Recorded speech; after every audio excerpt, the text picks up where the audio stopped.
ನಮಸ್ಕಾರ. ಆಸ್ಟ್ರೇಲಿಯಾದಿಂದ ಭಾರತಕ್ಕೆ ವಾಪಸ್ ಆದ ತಕ್ಷಣವೇ ಟೀಂ ಇಂಡಿಯಾಗೆ ಸಿಕ್ಕವು 3 ದೊಡ್ಡ ಗುಡ್ ನ್ಯೂಸ್. ಭಾರತಕ್ಕೆ ವಾಪಸ್ ಮರಳಿದ ನಂತರ ಆಯಿತು ದೊಡ್ಡ ಚಮತ್ಕಾರ.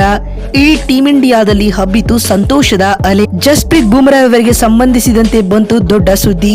ಬಿಸಿಸಿಐ ತೆಗೆದುಕೊಂಡಿತ್ತು ಹಲವು ಮಹತ್ವದ ನಿರ್ಧಾರಗಳನ್ನು. ಹಾಗಾದರೆ ಸುದ್ದಿಯ ಸಂಪೂರ್ಣ ಮಾಹಿತಿ ಏನು ಎಂಬುದನ್ನ ಇವತ್ತಿನ ಈ ಒಂದು ವಿಡಿಯೋದಲ್ಲಿ ತಿಳಿಸ್ಕೊಡ್ತಾ ಹೋಗ್ತೀನಿ. ಆದ್ದರಿಂದ ದಯವಿಟ್ಟು ಈ ವಿಡಿಯೋವನ್ನ ಕೊನೆವರೆಗೂ ನೋಡಿ. ಆದರೆ ಅದಕ್ಕಿಂತಲೂ ಮುನ್ನ ಯಾರನ್ನು ನಮ್ಮ ಚಾನೆಲ್ಗೆ ಸಬ್ಸ್ಕ್ರೈಬ್ ಮಾಡಿಲ್ವೋ ಸೊ ದಯವಿಟ್ಟು ಈ ಕೂಡಲೇ ನಮ್ಮ ಚಾನೆಲ್ಗೊಂದು ಸಬ್ಸ್ಕ್ರೈಬ್ ಮಾಡಿ. ಸಿಡ್ನಿಯಲ್ಲಿ ನಡೆದ ಭಾರತ ಮತ್ತು ಆಸ್ಟ್ರೇಲಿಯಾ ನಡುವಿನ 5ನೇ ಹಾಗೂ ಅಂತಿಮ ಟೆಸ್ಟ್ ಪಂದ್ಯದಲ್ಲಿ ಟೀಂ ಇಂಡಿಯಾವನ್ನ ಆಸ್ಟ್ರೇಲಿಯಾವು 6 ವಿಕೆಟ್ಗಳಿಂದ ಸೋಲಿಸಿತು. ಗೆಲುವಿಗೆ 162 ರನ್ಗಳ ಗುರಿ ಪಡೆದಿದ್ದ ಆಸ್ಟ್ರೇಲಿಯಾ ತಂಡವು 4 ವಿಕೆಟ್ ಕಳೆದುಕೊಂಡು ಟಾರ್ಗೆಟ್ ಅನ್ನ ಸುಲಭವಾಗಿ ಚೇಸ್ ಮಾಡಿತು. ಈ ಗೆಲುವಿನೊಂದಿಗೆ ಆಸ್ಟ್ರೇಲಿಯಾವು 5 ಪಂದ್ಯಗಳ ಬಾರ್ಡರ್ ಗವಾಸ್ಕರ್ ಟ್ರೋಫಿಯ ಟೆಸ್ಟ್ ಸರಣಿಯನ್ನ 3-1 ಅಂತರದಿಂದ ಏಕಪಕ್ಷೀಯವಾಗಿ ಗೆದ್ದುಕೊಂಡಿತು. ಇತ್ತ ಟೀಂ ಇಂಡಿಯಾ ಕೂಡ ಈ ಸರಣಿ ತನ್ನಲ್ಲಿ ಉಳಿಸಿಕೊಳ್ಳಲು ಸಾಕಷ್ಟು ಪ್ರಯತ್ನ ಪಟ್ಟಿತ್ತಾದರೂ ಕೂಡ ಅದು ಯಶಸ್ವಿಯಾಗಲಿಲ್ಲ.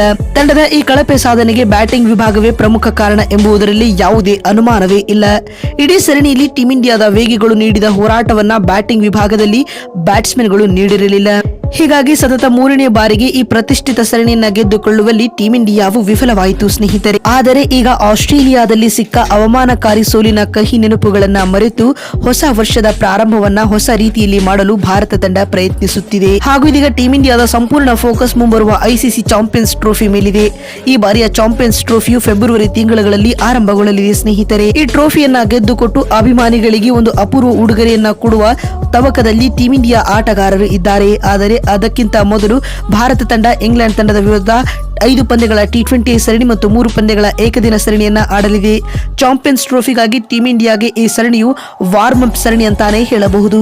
ಮತ್ತು ಈ ಹೊಸ ವರ್ಷವು ಭಾರತ ತಂಡಕ್ಕೆ ಹೊಸ ಸಂತೋಷವನ್ನ ತಂದಿದೆ ಬಂಧುಗಳೇ. ಮತ್ತು ಕೆಲವು ದೊಡ್ಡ ಸುದ್ದಿಗಳು ಸಹ ಬಂದಿವೆ. ಹಾಗಾದರೆ ಆಸ್ಟ್ರೇಲಿಯಾದಿಂದ ಭಾರತಕ್ಕೆ ಮರಳಿದ ತಕ್ಷಣವೇ ಟೀಂ ಇಂಡಿಯಾಗೆ ಸಿಕ್ಕಿರುವ ಆ 3 ದೊಡ್ಡ ಪ್ರಮುಖ ಸುದ್ದಿಗಳು ಯಾವುವು ಅಂತ ನೋಡ್ತಾ ಬರುವುದಾದರೆ, ಮೊದಲ ದೊಡ್ಡ ಸುದ್ದಿಯ ಕುರಿತು ಮಾತನಾಡಿದರೆ ಬಿಸಿಸಿಐ ವಿರಾಟ್ ಕೊಹ್ಲಿ ಮತ್ತು ರೋಹಿತ್ ಶರ್ಮಾರಂತಹ ಸೀನಿಯರ್ ಆಟಗಾರರ ಮೇಲೆ ಆಕ್ಷನ್ ತೆಗೆದುಕೊಂಡಿದೆ.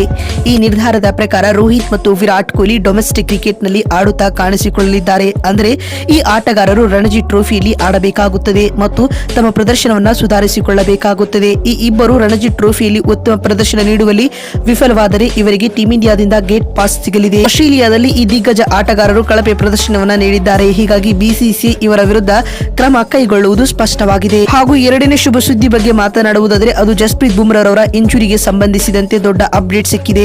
ಜಸ್ಪ್ರೀತ್ ಬುಮ್ರಾ ಅವರು ಆಸ್ಟ್ರೇಲಿಯಾ ವಿರುದ್ಧದ 5ನೇ ಟೆಸ್ಟ್ ಪಂದ್ಯದ 2ನೇ ಇನ್ನಿಂಗ್ಸ್ ನಲ್ಲಿ ಬೌಲಿಂಗ್ ಮಾಡಲು ಮೈದಾನಕ್ಕೆ ಬಂದಿರಲಿಲ್ಲ. ಏಕೆಂದರೆ ಅವರನ್ನ ಸ್ಕ್ಯಾನಿಂಗ್ ಮಾಡಲು ಕರೆದೊಯ್ಯಲಾಗಿತ್ತು. ಆದರೂ ಜಸ್ಪ್ರೀತ್ ಬುಮ್ರಾ ಅವರ ಇಂಜುರಿಗೆ ಸಂಬಂಧಿಸಿದಂತೆ ದೊಡ್ಡ ಅಪ್ಡೇಟ್ ವನ್ನ ಬಿಸಿಸಿಐ ನೀಡಿದೆ ಮತ್ತು ಜಸ್ಪ್ರೀತ್ ಬುಮ್ರಾ ಅವರು ಚಾಂಪಿಯನ್ಸ್ ಟ್ರೋಫಿಗೂ ಮುನ್ನವೇ ಸಂಪೂರ್ಣವಾಗಿ ಫಿಟ್ ಆಗಲಿದ್ದಾರೆ ಎಂದು ತಿಳಿಸಿದೆ. ಇದು ನಿಜಕ್ಕೂ ಭಾರತೀಯ ಅಭಿಮಾನಿಗಳಿಗೆ ಬಹಳ ಸಂತೋಷದ ಸುದ್ದಿ ಅಂತಾನೆ ಹೇಳಬಹುದು. ಇನ್ನು ಕೊನೆ ಹಾಗೂ 3ನೇ ದೊಡ್ಡ ಸುದ್ದಿ ಬಂದ್ಬಿಟ್ಟು ಮೊಹಮ್ಮದ್ ಶಮೀರ್ ಅವರ ಕುರಿತಾಗಿ. ಮೊಹಮ್ಮದ್ ಶಮೀರ್ ಅವರು ತಮ್ಮ ಇನ್ಸ್ಟಾಗ್ರಾಮ್ ಖಾತೆಯಲ್ಲಿ ಸಂಪೂರ್ಣವಾಗಿ ಫಿಟ್ ಆಗಿರುವ ಹಾಗೂ ಉತ್ತಮವಾದ ಬೌಲಿಂಗ್ ಹಾಗೂ ಬ್ಯಾಟಿಂಗ್ ಮಾಡುತ್ತಿರುವ ಒಂದು ವಿಡಿಯೋವನ್ನ ಪೋಸ್ಟ್ ಮಾಡಿದ್ದಾರೆ. ಇದರರ್ಥ ಮೊಹಮ್ಮದ್ ಶಮೀರ್ ಅವರು ಕೂಡ ಶೀಘ್ರದಲ್ಲೇ ಟೀಂ ಇಂಡಿಯಾದಲ್ಲಿ ಕಾಣಿಸಿಕೊಳ್ಳಲಿದ್ದಾರೆ. ಇದು ಕೂಡ ಭಾರತೀಯ ಅಭಿಮಾನಿಗಳಿಗೆ ಒಳ್ಳೆಯ ಸುದ್ದಿ ಅಂತಾನೆ ಹೇಳಬಹುದು.